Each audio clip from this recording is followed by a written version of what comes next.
We had discussed last time, re-show the circuit. This is the equivalent circuit of a bipolar junction transistor. It is a common emitter equivalent circuit shown. This is the base resistance called base spreading resistance RBB dash. This is the C pi is the capacitance associated with value given last time, which is between base and emitter.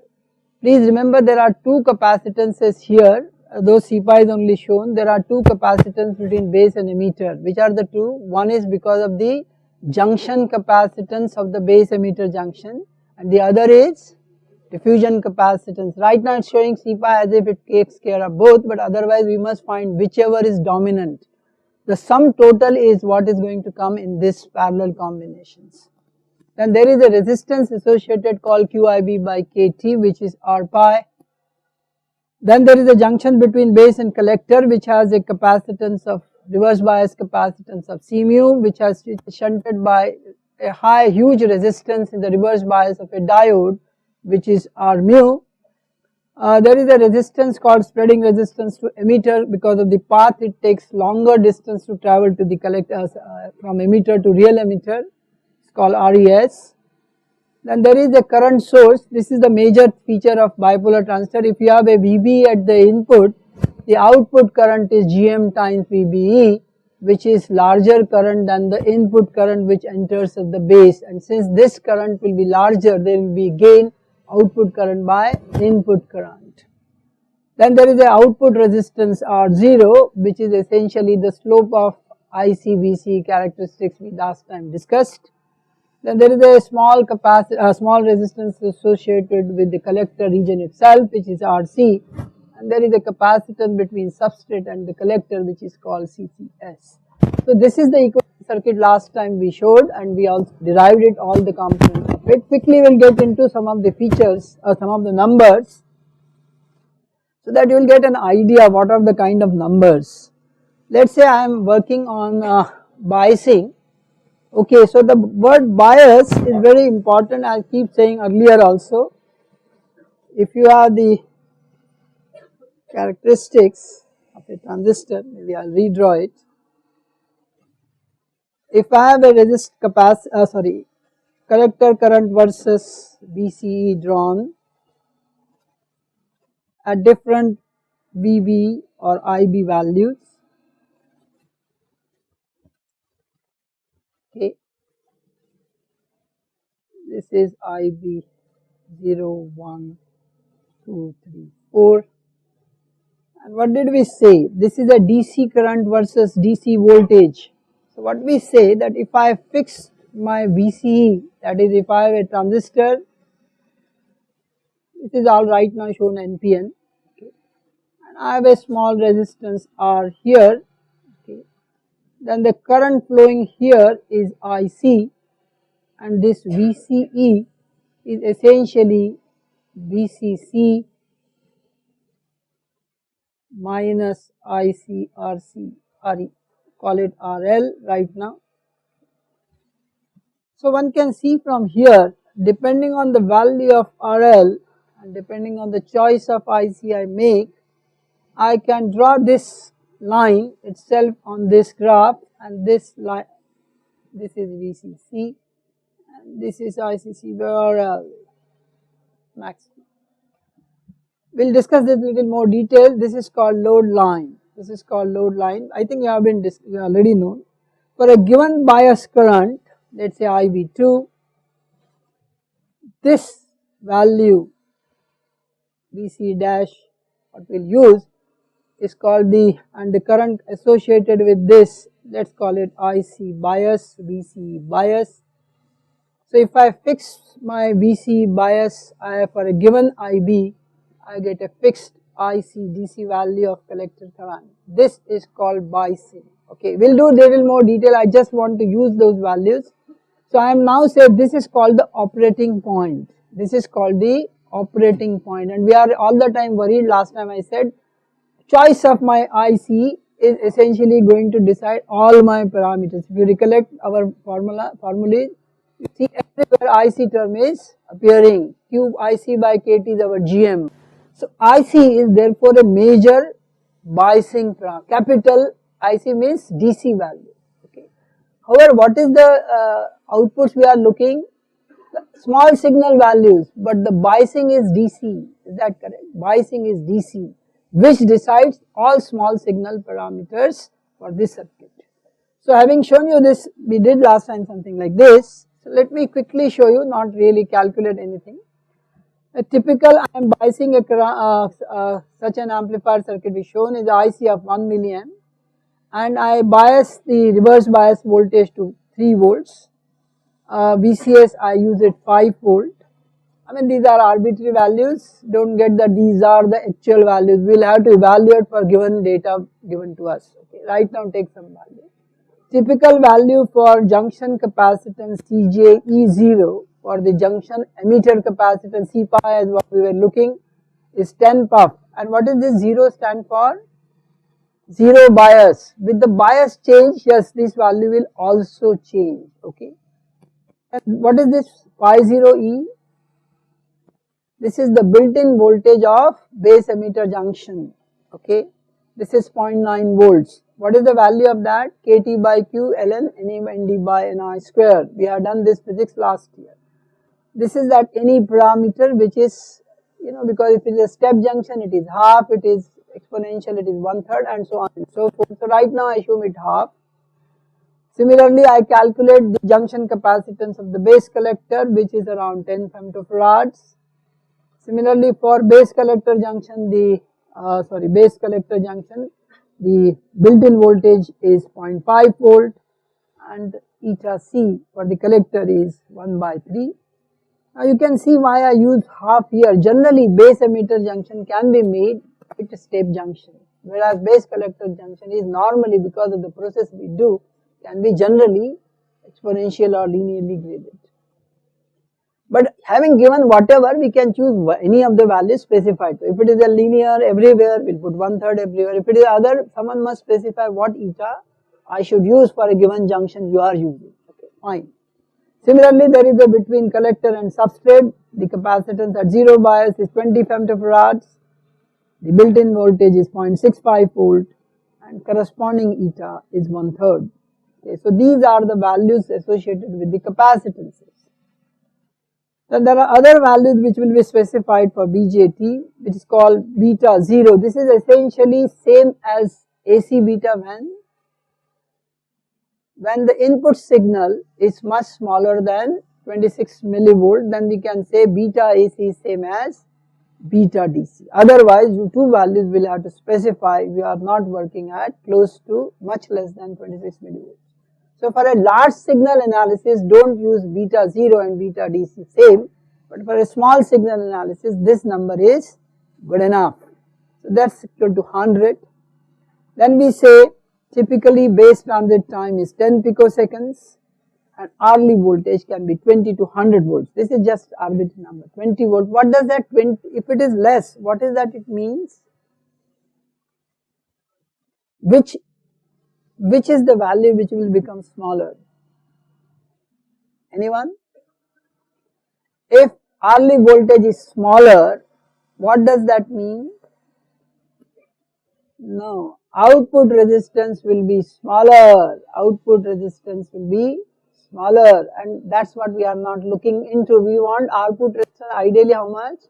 Infinite. Current source shunted by infinite resistance. Now it may shunt it really by some number. So just to give value, given an hourly voltage, you are actually given something more than what we think. It's giving you R0 value immediately from this. It's a slope. Okay. And therefore, VA by IC is the R0 of the transistors given at a given bias. Then the other resistances given to us is RBB dash, called base spreading resistance, typically of 100 to 300 ohms. The RES, which is typically 5 ohm. Collector, why collector resistance is higher than emitter? Device kiya na abhi? Emitter is heavily doped N plus, collector is lightly doped N. Conductivity for N plus is much higher than collector region, and therefore resistance wise it's the opposite. Similarly, we have a value of R mu, which is the junction capacitance, which is 10 beta 0. R0 beta is much higher, 100. R0 is in kilo ohms to mega ohms, therefore R mu will be order of mega ohms and above. So it is almost open circuit across C mu. What is I am saying? I repeat, in most cases this resistance may be neglected. Why? Typically this value may be much higher than the short at the given frequency whatever C mu offers as the impedance. Let's say it offers 10 ohms. You are shunting 10 ohms by 1 mega ohm. So how much is that can reduce 10 ohm? Maybe 9.998. So how do I care whether it is a mega ohm sitting there or not sitting there? Is that clear? So in most cases R mu may not be useful as a tool, but if you draw a circuit, if you are given a value, do find what is it and use it in circuit, because for circuit it doesn't matter. If you have a parallel combination, we will make a parallel combination. Is that clear? But otherwise in general R mu's are not used because it is normally much higher than 1 upon j omega C mu in most frequencies of operation. Is that clear? But when the omegas are much smaller and C mu's are much smaller, yes, it may shunt the R mu as well, and then you will have to find what is the equivalent value to this. Is that clear? So this is something as a circuit we must appreciate values which will go whenever we like to do things. We can evaluate the other parameters. For example, I say CJE is normally taken as twice that of CJ is 0. Why? This is called empirical calculations. You just double the value of CJ is 0 given to you. 10 femtofarad was given, make it 20 femtofarad. Is it okay? 20 femtofarad. The C mu at a given bias, 3 volt bias, it is 10 upon 1 plus 3 upon built-in voltage 0.5 to the power 1/3, which may give you a value of 5.6 femtofarads. So we can calculate the C mu value at a given bias. Please remember these values have to be calculated for a given DC biases. Similarly, you can calculate the collector capacitance with the substrate, which is essentially 20 femtofarad divided by 1 plus 5 volt the voltage given to you upon 0.65, which is built-in voltage for collector substrate junction 1/3. This gives you a value of 10.5 femtofarads. And if I calculate therefore the major small signal parameter for me, then it is QIC by KT 10 to power minus 3 divided by 26 millivolts. This is 38 milliamps per volt. Okay, 38 milliamps per volt. One can always say it is millisiemens as well, but this is a common practice in analog circuit not to use the unit of Siemens, okay, mhos or whatever it is. The reason is, as I say, we always have values which is current by current, current by voltage, voltage by current, voltage by voltage. So we keep specifying the actual units of numerator and denominator, V by V, V by I by V, I by I. We write exactly as the units we see on the denominator and numerator. Is that clear? That's the terminology. If you use millisiemens word or milliohms, nothing wrong, mhos, it's perfectly justified. But as a convention, that's what we use. So I can also calculate the base emitter CBE, which is very important, GM times tau B.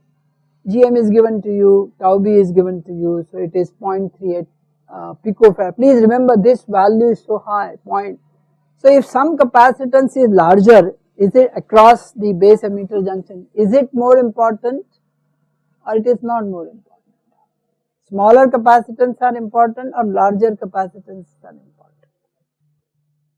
Please think of it. 1 upon j omega C is the resistance offered or impedance offered across. If C is much higher, then it will actually shunt the input voltage, or is that correct? So please remember these values may decide at the end how much real signal is entering the base before actually the amplification can be seen. So these values are not trivial, but it also depends on the omega term.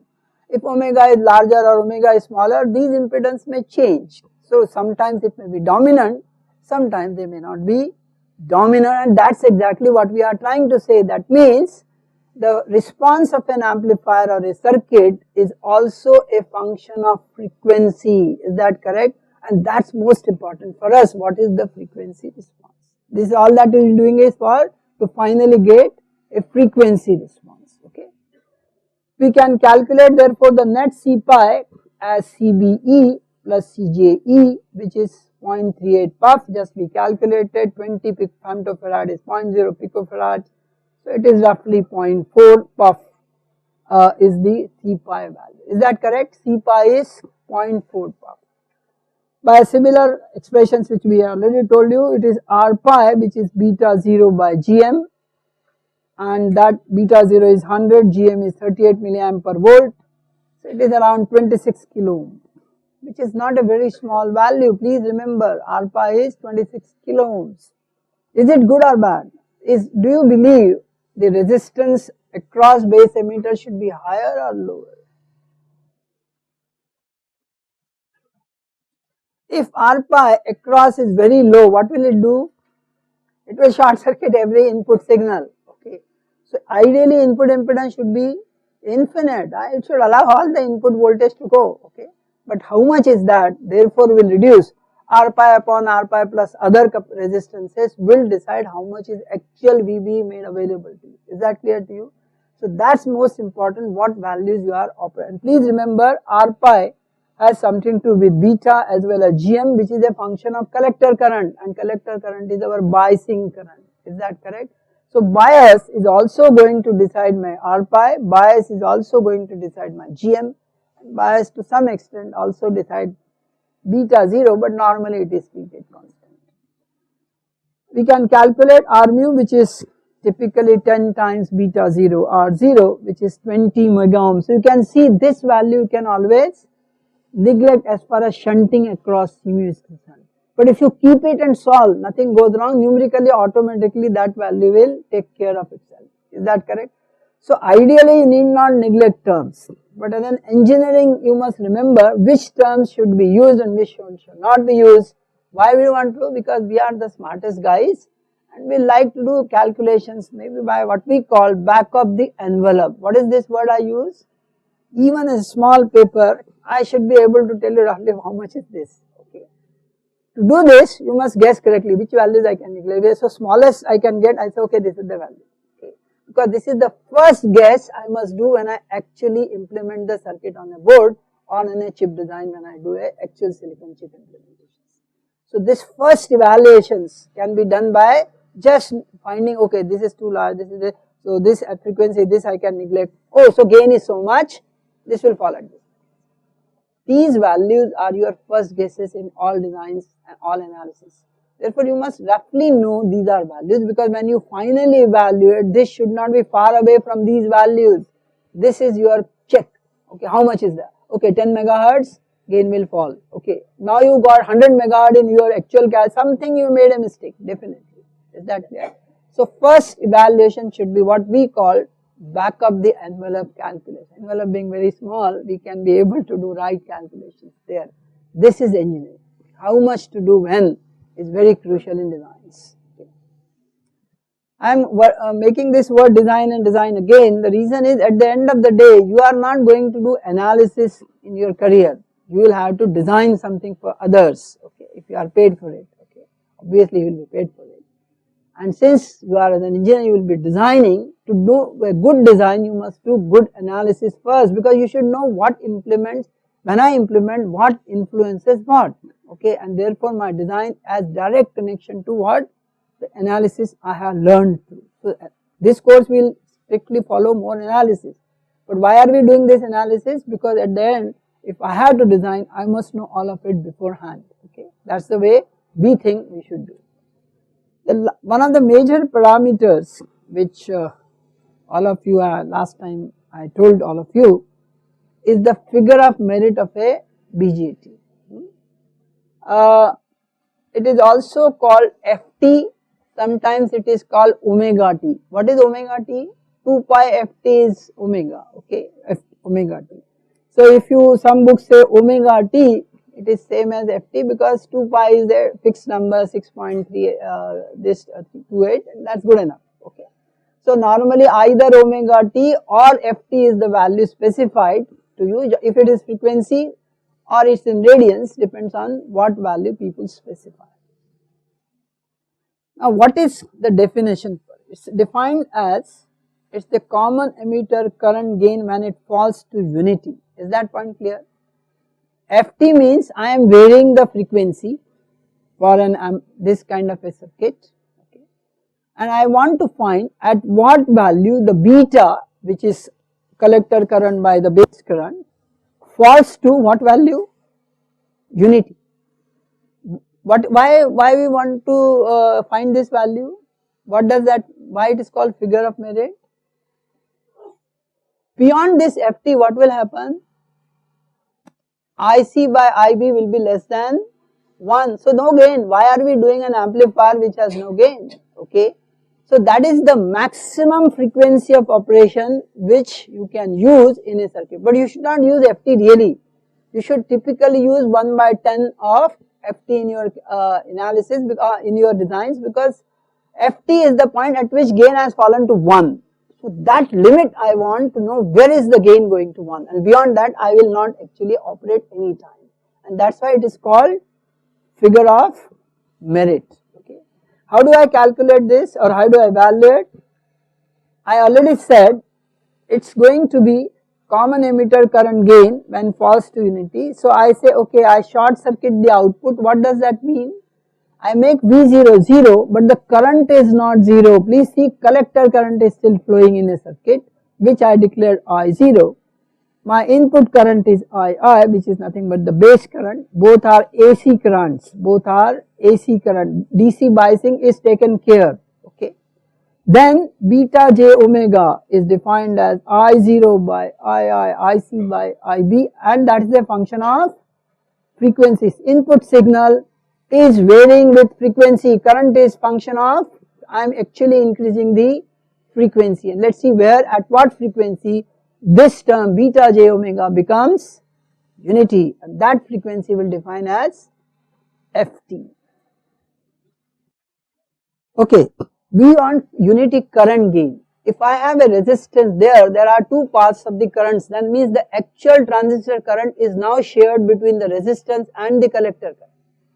The collector external current will be then divided by the resistance V by R plus Gm times that. I am interested in Ft of transistor, not the circuit. So I want to remove that resistor from there. Is that correct? That means I must put only currents going at the output, which shows as if V0 is short. By, of course, we will come back to it. If you write a small signal equivalent, to get I by something, you will have to make the other term equal to 0. Okay. Network analysis, A1, V1 plus something, to make other term 0, only then you can get this ratio. Is that correct? We will do that analysis again in real life. Okay. This is just to give you the measurement. So this is equivalent circuit. Is that clear? This is my equivalent circuit. This is my II, R by. Actually, I may right now neglect RBB dash also. I may neglect R mu. I may leave this. RES also I neglected. Actually, you can forget about RC as well if you wish. By making output shorting, I made V0 0, but the I0 is flowing inside. And how much is I0 therefore at this node 2? GMVB. Is that correct? Now something I made a mischief in this. My assumption is not much current is flowing across C mu, okay, but that's an assumption which is not very bad as of now. Okay, we'll show you later, it may not be as good an assumption. Okay, so I0 is Gm times Vb. This is the current, only current flowing in this circuit, okay, because V0 is 0, so no current in R0. Is that correct? No current in R0. No current here, so only this current source is same as the collector current. If you see the input current II, you can say Vb times j omega C pi is one current here, where one current is flowing here and one current is flowing here. Is that okay? Last people, the II current is divided into two arms, one through C pi, other through R pi. Again, assumption is very little current is flowing in C mu. Okay, if that is to be taken care, little complications will arise, more accuracy can be built, but as an engineering that's good enough. Okay. So if I write II is equal to Vb j omega C pi plus Vb j omega C mu, okay, this is R pi, I made a mistake, plus Vbe by R pi. sorry. And if I collect I0 by II from these two node equations, I can get I0 by II is Gm R pi upon 1 plus R pi times C pi plus C mu into J omega. Is that term clear? I got II, I got I0 and then took the ratio of I0 by II, and that, what is the way I define that? Output current, which is collector current, II is the base current, the ratio is beta. Since both currents are functions of frequency, so is the beta is a function of frequency. So I have a beta j omega is Gm R pi. Are you, if you are familiar with Laplace transforms, I hope so. We may start using S instead of j omega, but I thought initially maybe I will show you, later maybe we will not use j omega term, we start using S normally, as every one of us have been familiar with. Okay, just for a few days we may continue j omega, then we will never use j omega term, and maybe at the end we will put S is equal to j omega. Okay. So yes.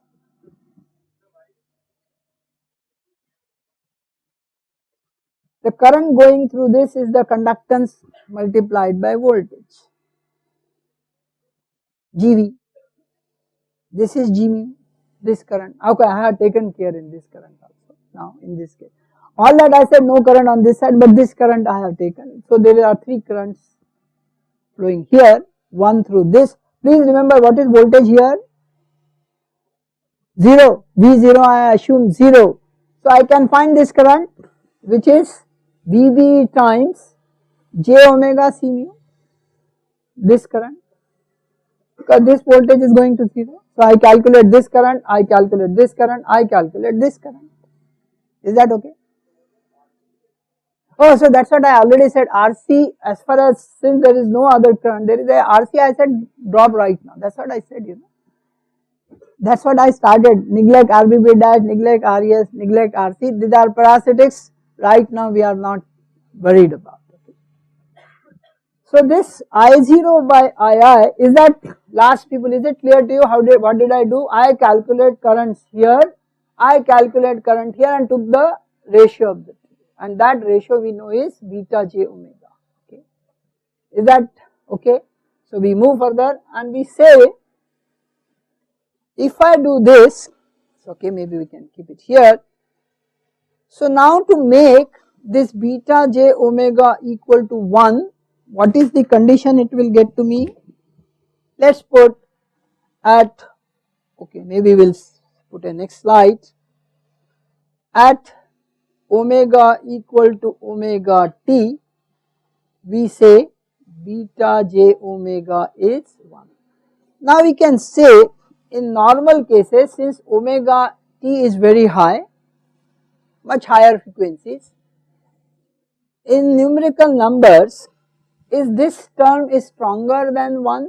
If I take square of this plus 1 square or under root of this, magnitude wise this term will start. Please remember R pi C pi C mu into omega square plus 1 square under root of that. When I do magnitude for this one is much smaller compared to this number, and if I do so, then I write R pi C pi plus C mu omega t is Gm R pi. Then omega t is Gm R pi divided by, if you wish to keep 1, I have no objection. If you wish, you can keep this 1 and then write 1 further, it does not matter.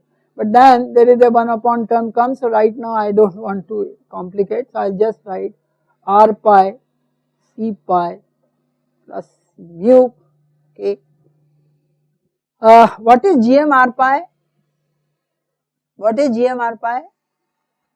Beta 0.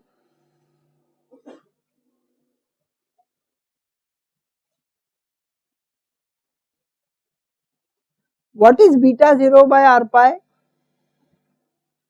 Gm. वो पहले भी कर सकते थे काट के. You are right. So omega t is what? Gm upon C pi and C mu. What is GM? KT by Q, sorry, I am very sorry, QIC by KT divided by C pi C. So are you now getting a point that when IC becomes constant, what is the, from where I fix my IC? I just showed you biasing. If I fix my bias, I fix my IC, capital IC. If I fix my IC, I may fix my C pi, C mu and GM together. All three of them are fixed by me. So this omega t then becomes the figure of merit. Is that correct? And what is the definition I said for it? Whenever beta falls to 1, beta j omega falls to 1, that's the frequency at which transistor will no more give you current gains. And if there is no current gain, there is no question of I times R output. If you put, the voltage will be less than input voltage, so even there will not be any voltage gains. So if I am not getting an amplifier, I am not getting an amplifier and any amplification, then why do I do it? Okay. Of course, this statement we may qualify later. It's not really necessary that the amplifier should have a gain less than, should not have gain less than 1. We may not call that, we'll say minus so many dBs. Okay. It doesn't matter for me if the gain is less than 1 in some cases. We'll show you why we say so. It's very relevant for us. As of now, we say amplifier should have gain larger than 1. Then we'll call amplification. Is that correct? So omega t is therefore what it is called figure of merit, and this is technology constraint, because please remember the values of C pi, C mu are decided by the doping in base emitter junctions and base collector junction, the lifetimes there I assume, the base transit time I assume, except the capital IC part which is external to me, the rest parameters are internal to a transistor. So they decide what GM by C I am going to get. This normally in one word they say GM by C, C in. Okay. So what GM by C in, now you are understood what did I say so? Why it's called figure of merit? Because it decides the maximum frequency of operation calling amplifier circuit as an amplifier. Is that clear? Can you get me a unity gain amplifier? Unity gain is not this. Oh sorry, when the beta starts falling. So what is this expression which I just showed you? This expression, if I plot on a frequency scale, what will you like to see? Beta times omega if I plot.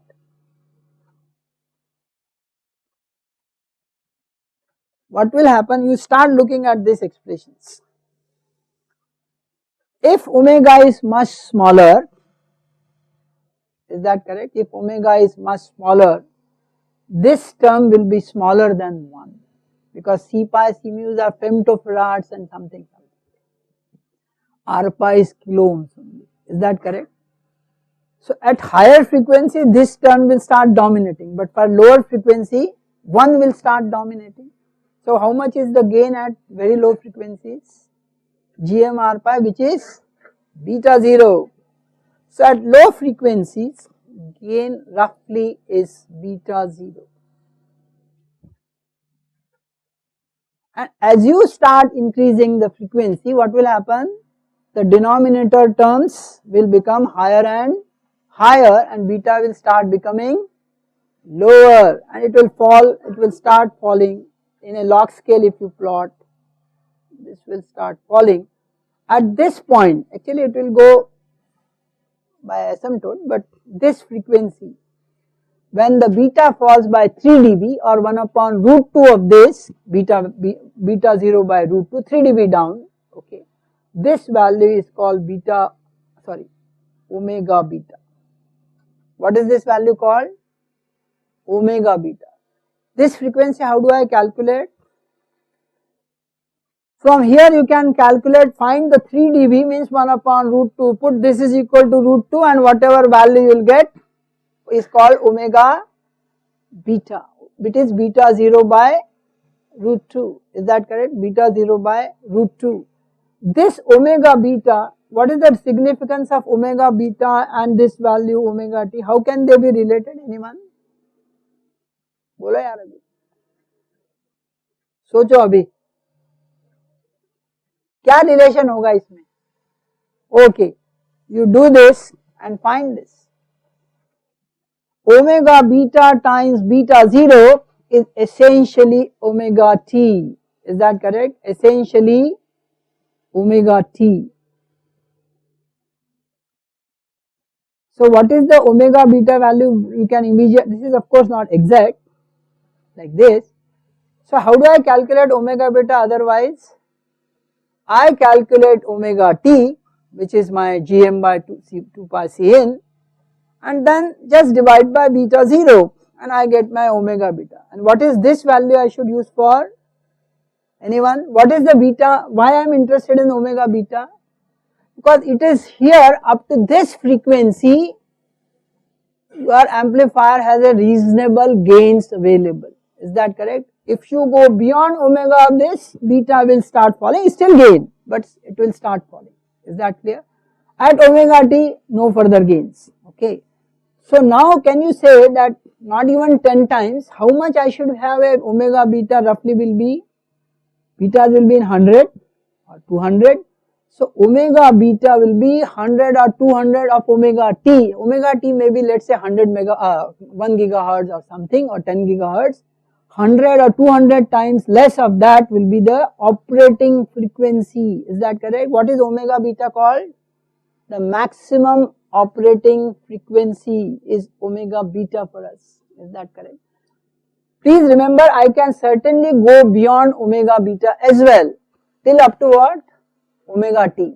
But I am assuming, and I know when I am designing, that my beta is falling, but I am taking care by other parameters the lift of the gains. Okay, by gm थोड़ा बढ़ा दूंगा मैं, कुछ और करूंगा, but I know I have some advantage of increasing the frequency. But beyond omega t, of course, I will not use it, but preferably I will only use my transistor in range from 0 to omega beta. This is called my operating frequency, maximum operating frequency. That's why this number is known, must be known to us. I will evaluate omega t, divide by my beta 0 value and say, okay, this is the uppermost frequency I will use for you. Okay, is that clear to you? Therefore, this is how the analog circuit, bipolar circuits actually gets limited both on frequencies as well as gains, because if you want to make gain larger or GM larger, what should I increase? GM I want larger and larger to get larger gains. What should I increase? IC. What is the problem if I increase IC? Okay, your one is worst case, that IC may be so high that device saturates. Let's say it doesn't even now. Then what will it increase? Something else? Yeah, to some extent yes, but there is a major worry starts. If the collector current or the current in the circuit starts rising, no device. V times I, what is it? Power. So I showed you yesterday first slide, power is my major worry. So power dissipation will start enhancing, and once power dissipation increases, what increases? Temperature. Temperature increases, all my parameters of device are a function of T. Okay, so they keep changing, beta changes, alpha, everything will change with temperature. And now as they change, and you will find very interesting, some of the parameters have positive coefficients, so they may further boost IC, may further boost T, further boost IC. So what will happen? It may actually burn, or what we call thermal runaway, device may actually burn. Okay, is that clear? So even if what she said is correct, first a device may enter saturation, but let's say it is at the edge, it doesn't enter, even then your circuit may actually fail at the end. Is that clear? This is the reason why we say there are limitations of everything which we work at. Is that clear? Otherwise, on a normal board many things can be tried. What do we do? Like you open any computer or any other system, there is a huge fan on the back side of the system. Okay, so it keeps cooling. So any desktop system, I can keep a good cooling system, and I will never allow temperature to rise. But on a chip, which is our major worry, when I actually make a chip, there is no fan in, because this is a package inside, there is no fan inside. Okay, so this chip will burn irrespective of what you do. Is that clear to you? And therefore, in designs we must worry about the limitations, and limitations come from the theory of the transistors which we are used. Is that correct? So why all that so far we are doing to show you? Because we wanted to convince you that why we are getting limited. Otherwise, why not work everywhere, whatever value I substitute, numerically something will come, okay, but it may not be useful as far as circuits are concerned. So this, as a engineers, we must know where we are bounds. Maths padha hai na, lower bound, upper bound. We must work within the bounds. Okay, let's do something more. Okay, the major device, of course, as I say, why I keep teaching bipolar, because every book will start with bipolar. So I don't want to take you away immediately from them. But the first amplifier which we are going to design will not be bipolar. We will first do MOS design and then say, okay, equivalent bipolar kya karta hai? Okay. So now with the next technology of interest or next device of interest, which is based on MOSFET. Here is an N-channel MOSFET. Maybe there are 4 possible MOSFET we may use. One is NMOS enhancement mode. Please see a symbol. This is a cross section of N-channel enhancement mode transistor. How many terminal MOSFETs have? 4. Please remember, MOSFET is a 4 terminal device. Actually, so is the bipolar. I will show you substrate is the 4th there also. In circuits, actual terminals are 4, but normally substrates are grounded with the other grounds, and therefore you see 3 in bipolar transistor. But in MOS, you will always have 4 terminals. Of course, you can connect base this substrate as well as source common. Then it will also become 3 terminal device. Please, I have a figures. First is N channel enhancement mode transistor NMOS.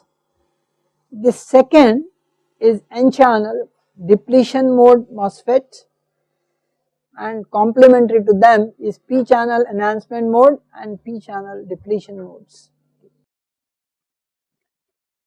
Thoda symbol, this has just shown you to use whatever symbols I am going to use in my course. I just thought I should show you my circuit symbols. In the case of enhancement mode N channel, the base arrow is inside. Base arrow is inside. This is the symbol for NMOS enhancement mode. Is that okay?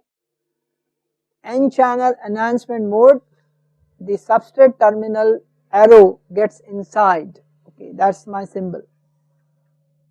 By contrast, since it's a complementary P channel transistors, the arrow is opposite, coming out towards substrate. B is called bulk or substrate. B is called bulk. Other name is also substrate.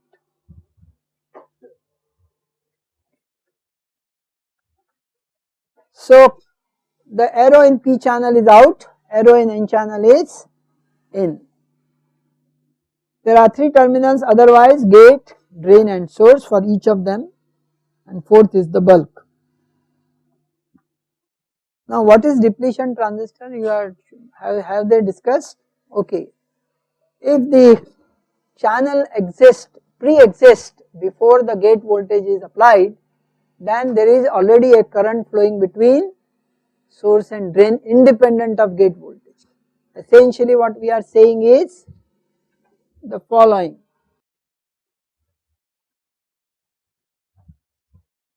Or maybe I have a figure, I don't have to. If you are drawn, this is standard, you can see in any book, including the book which I happen to know co-author for that. Okay. If you don't buy, your choice, any of the book you buy is fine. If you use library books, fantastic, absolutely no problems. So if I plot, okay, N channel NMOS, this is the 3rd one, is a normal NMOS enhancement mode. I am drawing what is called as, what characteristic is this? IDS, BGS. IDS is at what point? Very good, someone has said transfer. Drain source current is the output current, VGS at the input, therefore it is called input to output transfer. Okay, so its transfer characteristics, you can see at 0 bias VGS no current. As I start increasing VGS, channel will start appearing, and at certain voltage we call turn on voltage or threshold voltage, current will start rising sufficiently, sufficient electrons will be made available in N channel there, okay, P substrate N channel. This voltage is called threshold voltage, where current starts substantially this higher. N channel negative VT has some advantage. This is called depletion transistors. What is it trying to show you in depletion? Even at 0 VGS, there is a current flowing, and to shut it off, I will have to apply negative VT, negative VGS equal to a VT value, which will make this electrons which were sitting there must deplete, they must go away, and that is called negative threshold voltage, minus VT. And the upper two are just the complementary of the, only see that signs for P channel are minus IDS, minus VDS, minus everything. I could have shown on the 4th quadrant, but that is shown essentially on the 4th quadrant, okay. These are 2 are 4th quadrant, these 2 are the 1st quadrants, is that okay? These first 2 are on the 4th quadrant, second 2 are on the 1st quadrant curves. What is the VT value we said? We say in a transistor, whenever inversion channel comes, we say that voltage of VGS we define as turn on voltage or a threshold voltage. Turn on only circuit people call, as a device we always call threshold voltage, okay. So this threshold voltage by theory, which we will not use now, but just to show you, for both N channel, P channel, common formula has been specified. Phi ms, what is phi ms? Work function difference between metal gate as well as the semiconductor. 2 phi f, what is phi f? Fermi energy kT ln kT by q ln Ne by Ni or Nd by Ni, therefore plus and minus both signs. Nd by Ni will be minus or Ne by Ni will be minus. बोलो,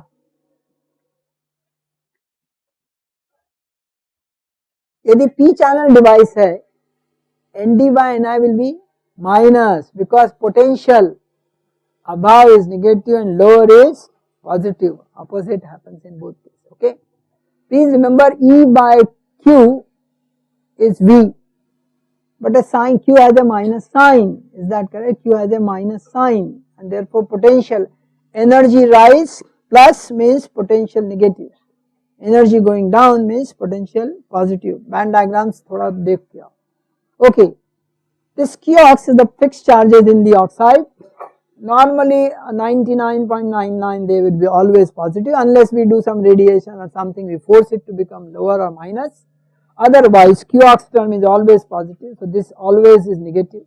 What is Cox value? Essentially capacitance of oxide is epsilon ox divided by Tox. This is oxide capacitance per unit area, gate area. And plus minus QB, QB is QNaXD, depletion layer charge, QNaXD or QNdXD, is that correct? So that is plus minus, is that correct? QNaXD will be minus, QNdXD will be plus, but this sign is minus outside.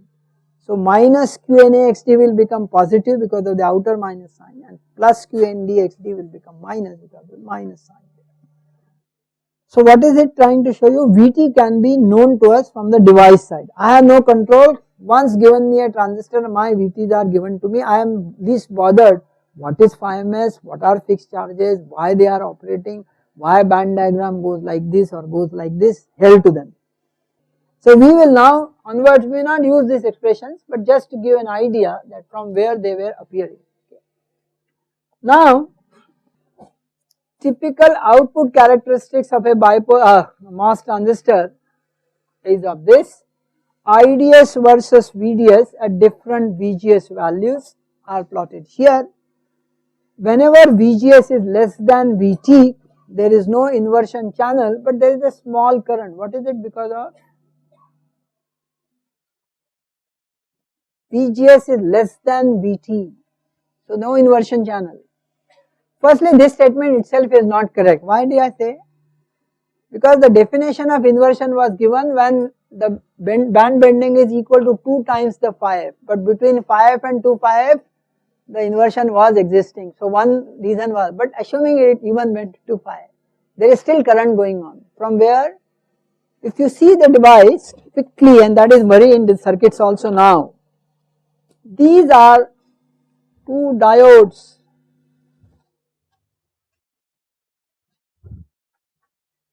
Even if gate is not controlling any charge here, these two diodes are reverse bias diodes, and reverse bias diode will constitute reverse bias currents.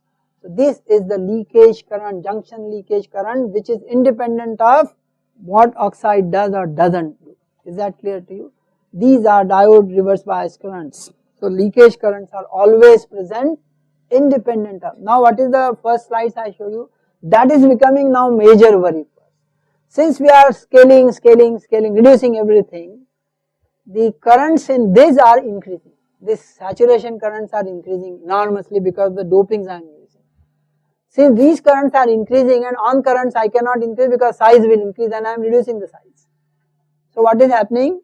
I told you one bad thing about or good thing for you, that the recent mobiles people say keep it on because the off current is much larger than the off current, on current. So on रखोगे तो battery कम drain होगी, of करते ही stand by में drain हो जाएगी. तो बात करो. Okay. So this region, which in a digital we use very often, what is this region? VGS less than VT or 0 roughly, off state of the transistor. Okay, we say 0 current, but it is not 0, it's some finite small current. Then we say, if I start increasing VGS further beyond VT, inversion channel will exist and current for given VGS will start, each has one characteristic. Now this essentially means if I increase VGS, I am going to increase IDS. But so is, if you see at this region at least,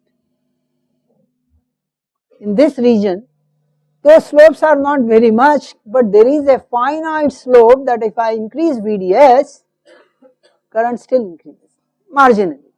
But if you see this region, for every VGS, if I increase VDS, current increases linearly, roughly linearly. So what is this region called? Linear region of a MOS transistor. What is this region called in transistor? Because characteristics roughly looks to be saturated, this is called saturated region. These names are opposite in the case of bipolar. In the case of bipolar, this region we called as saturated because there both junctions became forward biased. Okay, the maximum collector current was made available. So there this region we call saturated, in the MOS we call this region as saturated. Is that clear? Slight definition. Why this definition came?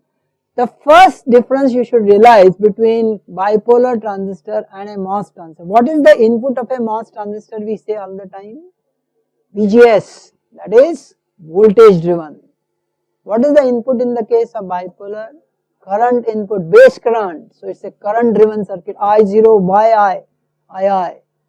So the first worries are, in the case of bipolar, obviously you will find the input impedance will be lower. Is that correct? Because there is a current flowing. So V by I, since I will be larger, so resistance at the input will be always smaller, QIB by KT, which is HIB as we call, or KT by QIB. Whereas what do we really want? Larger input resistance. Can you tell me why I am saying so from the circuit point of view? I have one circuit here, circuit 1, and I am connecting this to circuit 2. Now it has some input impedance and it has some output impedance. Is these two values something to play a game? If this value is infinite, let us say Rn, then this device will not be loaded or this will not share currents from here. Otherwise what will happen? These two resistors will parallel and this value will start influencing the output of the first stage itself. if this resistance is finite in 0 or small, then these two will become smaller and V0 will be then function of second circuit, which no designer will like, because I don't know where I am going to connect. So how do I decide for the first block what I am going to connect next? So ideally my Rn should be infinite. I also want my RO to be as small as possible if it is a series resistance, because I don't want large currents to flow there. Okay. Now if that is so happen, the decision is how to control RO and Rn. MOSFET has the biggest advantage. What is this Rn? You see a MOS transistor. What is between this, between gate and transistor bulb? Oxide, large resistance, is that correct? Megohms, hundreds of megohms, which means its input impedance is extremely high. So MOSFET circuits are better because they can be directly connected. नहीं तो bipolar में क्या करना पड़ेगा, इसके बीच में, दोनों के बीच में एक ब्लॉक डालना पड़ेगा, उसको क्या बोलते हैं, buffer. I'll have to match resistance on this side and also resistance. इसको ऐसा बोलते हैं कि if you have one huge W जो box world box क्या वो fight वाले करते हैं, if there is a huge wrestler and a smaller wrestler, they cannot fight. So एक बीच में रेफरी खड़ा रहता है, ये इसको मारता है वो उसको मारता है, but they both are saved. So buffer is a very important circuit in all bipolar circuit. It's not that important. I'm not saying that not important. That important in the case of MOS transistor. Not that it is not required, not that we will never use buffers, we will require any time. But in general, what is the advantage of bipolar over MOS? And what is the disadvantage of that? Bipolars have larger GM. Why? QIC by KT, ICs are always larger than IDs for given voltages. Collector currents will be larger compared to the drain currents. Is that correct? What does that mean? For same voltage operations, GM will be larger for bipolars and GM will be smaller for MOS transistors. So what will be the voltage gain for the same currents and same voltages? Bipolars will give you higher gains than MOSFETs. What is the disadvantage is giving? It's consuming larger power, its input impedance is low, is that correct? Whereas in the case of MOSFET, its input impedance is very large and closer to infinites, and currents being smaller, what is it going to consume power? Much lower power, is that correct? So you must know when to use bipolar and when. So larger GM का एक और क्या advantage होगा, omega बढ़ेगा कि कम होगा, beta higher है तो फॉल भी लॉन्ग होगा, तो ओमेगा टी भी हायर होगा. So higher bandwidth can also be attained by bipolars compared to MOS. I don't say the MOS is not coming closer to bipolar, but intrinsically one sees bipolar have a larger power, larger bandwidth and larger gains. Okay. Whereas MOS transistors have larger, lower bandwidth, lower gains and lower power. Okay.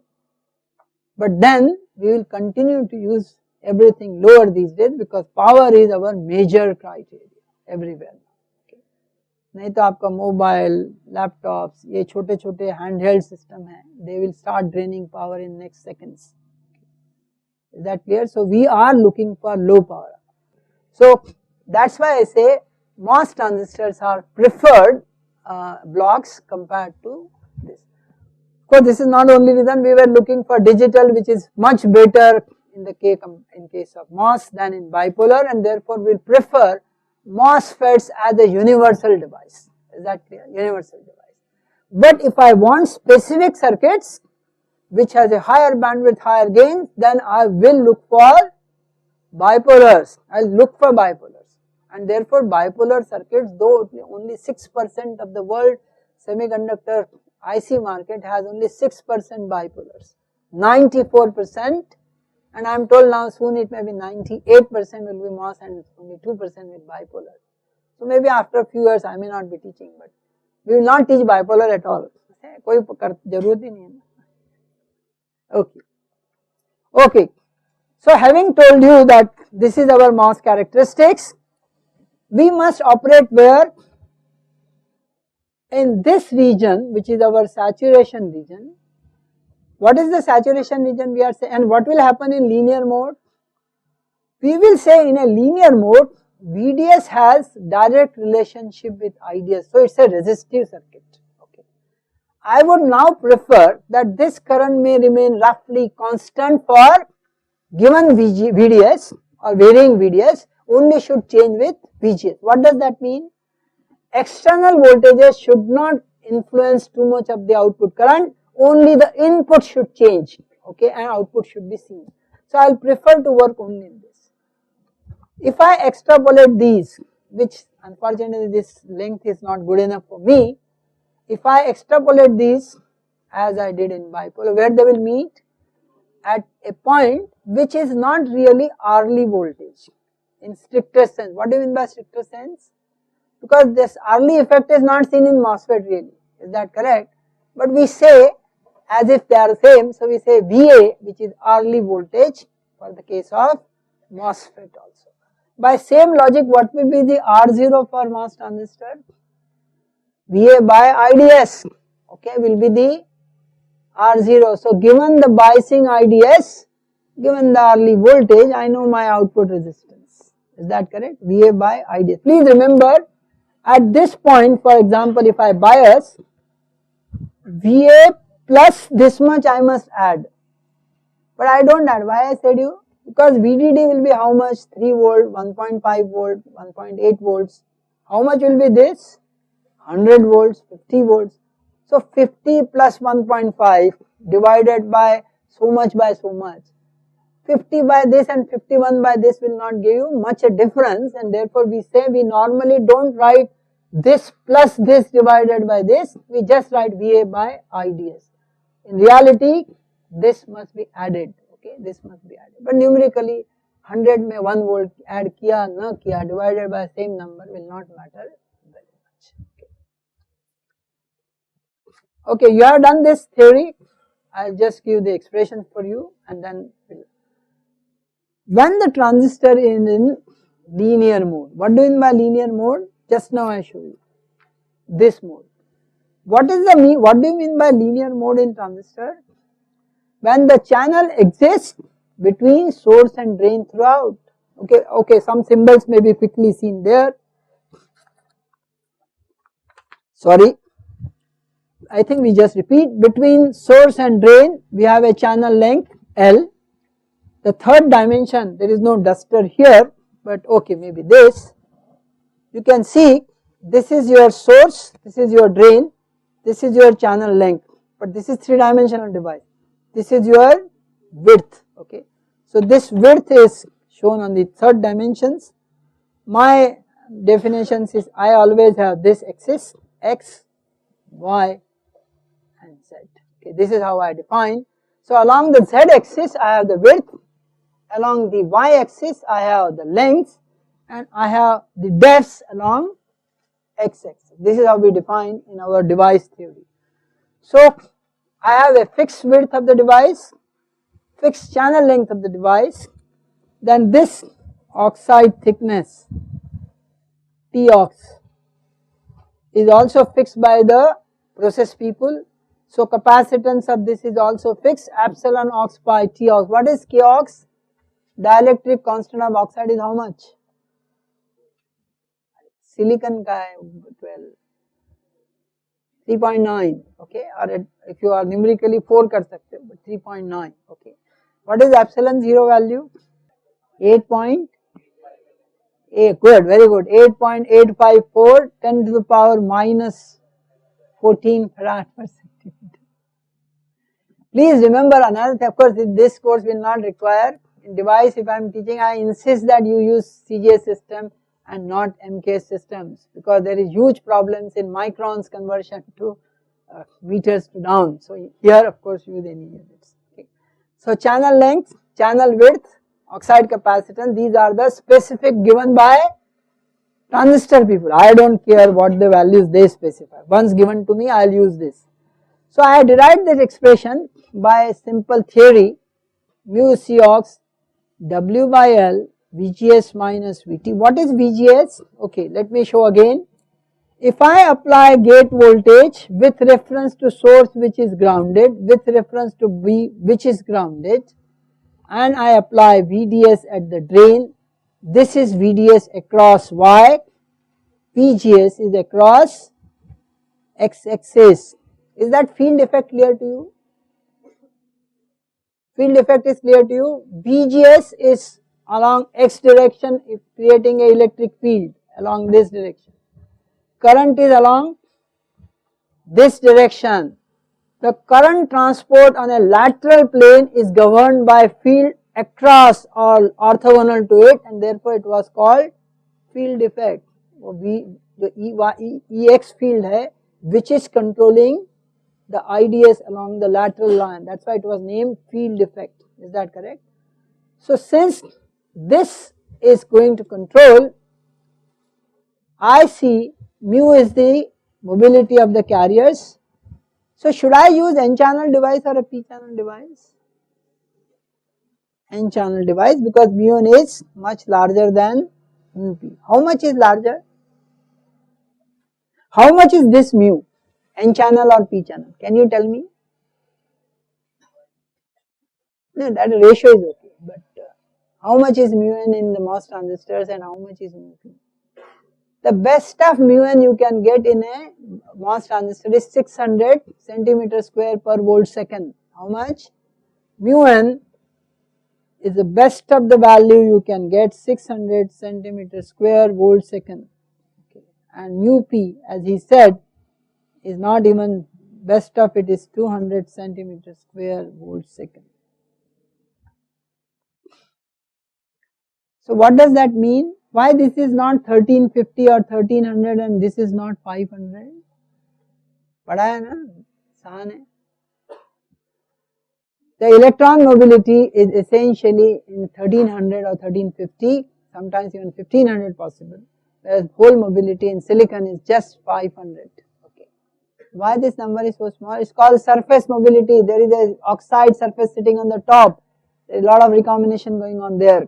Okay, so these mobilities are much smaller. So these numbers should not be used at 1300 and 500 as in the case of bipolar, because there is a bulk transport here. Here it is surface transport. Okay, please look at these numbers carefully. So can you think this value VGS minus VT, what does it essentially tells? If VGS exceeds VT, then only inversion starts. Is that correct? So this value in circuits, we define this value VGS minus VT is called over voltage. What is it called? Over voltage, VOV. Okay, this is very important. Some books, I don't know any other book, may be called VXS. Is that correct? Why it is called excess or over? Over VT, when you go VGS, only then current is available to you, and therefore it is called over voltage or excess voltage. Now in the linear mode, please remember the condition which we have applied essentially is VGS minus VT is greater than VDS. Is that correct? Why this condition is valid? Because at the drain end, VGS, please look at the drain end voltage. This is VGS, this is VDS. So what is the difference at the drain end of the difference in this voltage? VGS minus VDS. If I want inversion to appear at the edge, what should be this greater than VT? Which means VGS minus VT should be greater than VDS. So for inversion channel to go till drain, VGS minus VT must exceed VDS. So that is the point where then we say it's a linear, because if VDS is smaller, this term can be neglected. So I get IDS proportional to VDS. This is constant, VOV is constant, IDS is proportional to VDS, therefore it is called linear mode of operation since VDS is smaller than VGS minus. But as you come closer, this linear relationship is not linear, it starts bending partly because square term starts coming into picture. However, if the condition is such that VGS minus VT is less than VDS, there will not be any channel at the drain end, and larger the VDS, first the channel may not exist here when VGS minus VT is equal to VDS. VGS minus VT is equal to VDS, no channel here, okay. If VGS minus VT is still smaller than VDS, even here it will be 0, less than VT. Here, so channel will become saturated or pinch off, and the pinch off point will start shifting towards source as VDS starts increasing. Is that correct? That means the effective channel length is not L, but it is something L minus the depletion layer, which is a function of this doping and this bias. How much is VDS will decide the depletion. Larger the depletion, larger will be depletion layer and smaller will be L effective. What is the importance of this word I am saying? If you see this expression, if L becomes L effective and smaller, then what does that mean? IDS will increase or decrease? Increase, because L is decreasing, L effective decreasing means I increasing. That's exactly what you saw in the characteristics slope. If VDS starts increasing, the depletion layer will start enhancing, L dash will become smaller, and there will be a increase of current with VDS as well. Is that clear to you? Is that clear to you? That's why this slope is appearing for you, okay. Therefore, this slope is appearing for you. So, first we said in the saturation, normally we said it should be independent of VDS. So, normal currents, what do we write? This should have been our normal current. Sorry. If I would have been, if ideal saturation would have existed, I say IDS will be half mu Cox W by L VGS minus VT square. Okay, good as such. But now, just now I said that if VDS increases, L effective actually changes, okay, and therefore that effect can be taken care by additional term, which is 1 plus lambda VDS, which is lambda is a saturation factor. Lambda is saturation factor, and it is defined by in actual this lambda dash by L. What does this also means? Larger the channel length, lambda will be higher or smaller. This is the parameter, this is technology parameter, which is fixed for a given transistor. So, larger the channel length, smaller is lambda. Smaller is lambda here is good or bad? You look at it, if lambda is smaller, this will be independent of VDS. Is that correct? What does mean R0 is how much? If what is R0? Delta IDS by delta VDS. If they doesn't change with VDS, R0 is infinite. Ideal, is that correct? So I would prefer channel lengths to be higher and higher such that lambda is smaller, such that lambda VDS term become smaller.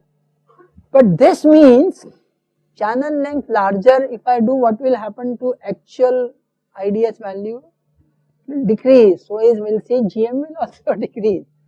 So one advantage I got, please remember what I am saying, GM decreases if I increase channel length. However, if I define R0, which is nothing but related to lambda slope, is that correct? So what is R0 is higher when lambda is smaller, which means channel length is higher. Larger channel